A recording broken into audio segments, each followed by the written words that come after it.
চলমান আইন শৃঙ্খলা পরিস্থিতিতে উদ্বিগ্ন ট্যুর অপারেটররা, পাশাপাশি বিভিন্ন পর্যটন কেন্দ্রের ক্ষয়ক্ষতি ও অব্যবস্থাপনায়ও উদ্বেগ জানিয়েছে তারা। পর্যটন খাতের বিকাশে দেশের সার্বিক নিরাপত্তা ব্যবস্থার উন্নতি এবং পর্যটন কেন্দ্র রক্ষায় সরকারের প্রতি আহ্বান জানিয়েছেন এ খাতের নেতারা। দুপুরে রাজধানীর একটি হোটেলে ট্যুর অপারেটরদের সংগঠন টোয়াব আয়োজিত সংবাদ সম্মেলনে এসব কথা উঠে আসে। রুহুল আমিনের রিপোর্ট।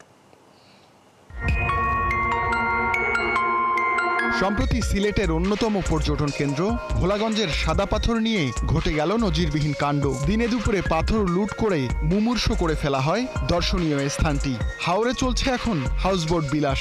চলতি মৌসুমে সেখানে সেবা দেয় প্রায় 500 বোট, কিন্তু সেগুলোতে নেই যথাযথ বর্জ্য ব্যবস্থাপনা।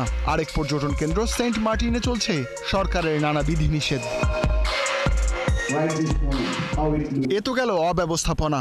অন্তর্বর্তী সরকার দায়িত্ব নেয়ার পর আইনশৃঙ্খলা পরিস্থিতি তেমন উন্নতি হয়নি, প্রায়শই সহিংসতা হচ্ছে বিভিন্ন স্থানে। টোয়াব বলছে এমন পরিস্থিতিতেও অভ্যন্তরীণ পর্যটন বেড়েছে। আমরা বিশেষ করে পর্যটন কর্মী যারা, তারা তো বাংলাদেশ হাসলে আমরা আসি, বাংলাদেশ কাঁদলে আমরা কাঁদি।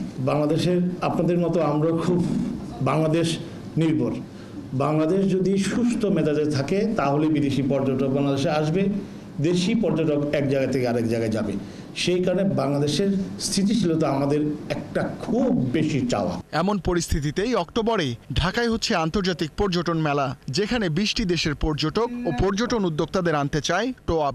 এই বছর আমরা আশা রাখি যে সেন্ট মার্টিনে এই এম্বার্গোরা থাকবে না, তাহলে ডোমেস্টিক ট্যুরিজম বেগবান হবে। আপনি ইতিমধ্যেই টাঙ্গুয়ার সিজন প্রায় শেষ পর্যায়ে।